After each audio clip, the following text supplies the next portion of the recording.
before the fresh apple crisis, my life had some form to it. I would wake in the mornings, I would perform something. For example, the day I tried, as one with a cute passion might, to win one woman over but accidentally won another. That whole time I had been living like someone. Though I can't remember his name, his model of optimism provided me with a certain geography that I inhabit in times of need.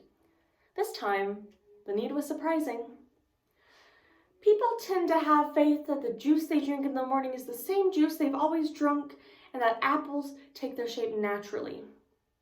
The guy, whose name escapes me now, taught me to look upon others' concerns as mine and to make it home.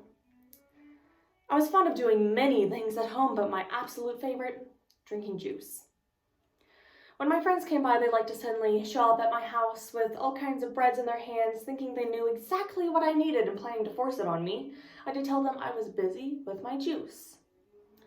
2 weeks before the crisis, I had been writing poems about it. It was a warm day, not entirely different from other warm days in San Francisco. I woke that morning with an urgency to prepare myself for something. Not anything life-threatening, but definitely personal. Each and every one of us has a part of our life that we hold more important than all others. For some, it is wealth. For some, love. For some, religion. For me, it's surprising. This is Juice by Renee Gladman. The poems I had written were failures, but they were dense ones. It seemed appropriate to think that a person's attempt at wholeness was a series of missteps which, if drawn across an afternoon, might prove interesting to other people. I had a way of reminding my friends that we were all in pain, but a fruit tart kind of pain that strangers just can't help but enjoy. My lover then wanted to spend much of her life asleep.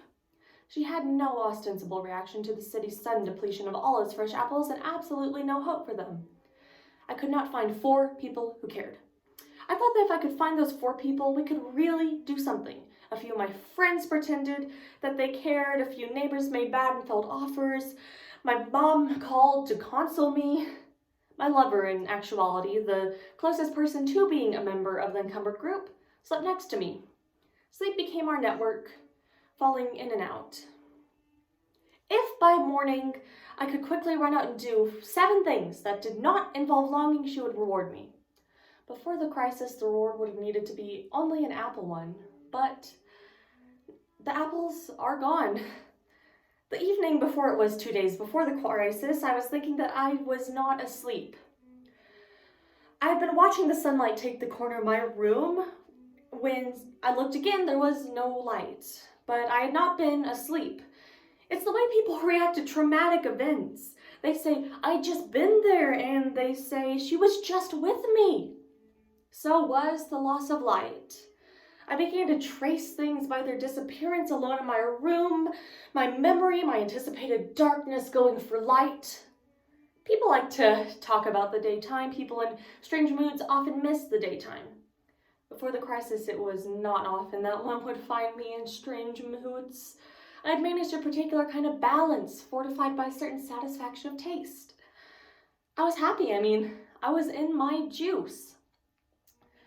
5 weeks before the crisis, I was employed at the Natural Foods grocery around the corner from my house. I did not really work there, but I went there every week. All but the 3rd Sunday of each month, I would walk in and find all kinds of juice for sale. Not to buy, just to stand next to. I'd gotten into the habit of improvised customer service as a way to peruse the juice aisles without being noticed. For years, I had known that if there was a wall between where I was and where I needed to be, I did not want it there. Certain goals make it impossible to lounge around in bed.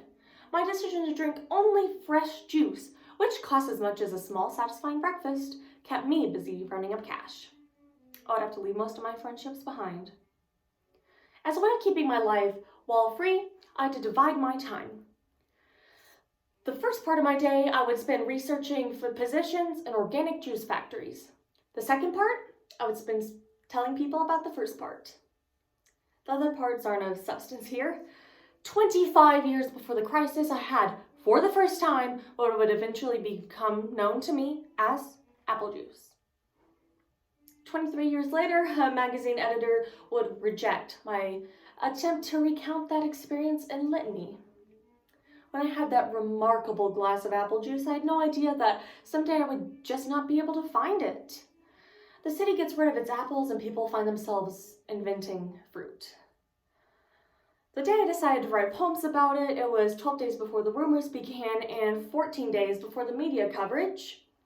I was resting in my best friend's easy chair discussing the rise of the smoothie industry. Then something fantastic occurred to me. 5 days later, I had 20 poems. When a person writes poems about her passions, people on the street are bound to notice her. She carries the body as though it were the book, and the passions overwhelm the body.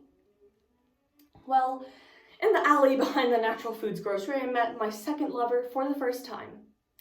Meeting people in vulnerable places accentuates the passion later. Or it may be so hot that the lover never thinks in the present, and it was so very hot. During the crisis, only the alleys had shade. 48 days into the crisis, while on a thirst strike, I had to make a run for the alley. When I appeared at the opening, a woman who, not 24 hours later, would be resting in my bed, was stacking crates against the east side wall. Women who work make me want things. I thought about telling her, or maybe short women make me want things. I put a lot of demands on my juice. 48 days into the crisis, she made me forget about them. That day in the alley, I realized 3 things about life. While assisting her, I learned 3 things to carry around with me and disperse when needed. For 6 months during the crisis, I didn't care about the crisis. When my faith returned, all my lovers were gone. That morning, I woke to the 232nd day of the crisis. I was beneath my bed. I was lonely, but also sure. Life without juice had taken on the name and shape of my weakest character, who, when we passed on the street, did not know me. I knew it was me because of the way my head felt. Well, people find themselves an idea and feel so specified by that idea that they're compelled to show it. Today, all of my ideas are liquid. I was happy, but also sure. The juice on my mind was no longer juice. There was an absence there, but when so constant, it became familiar. I did not want to drink it. Thank you.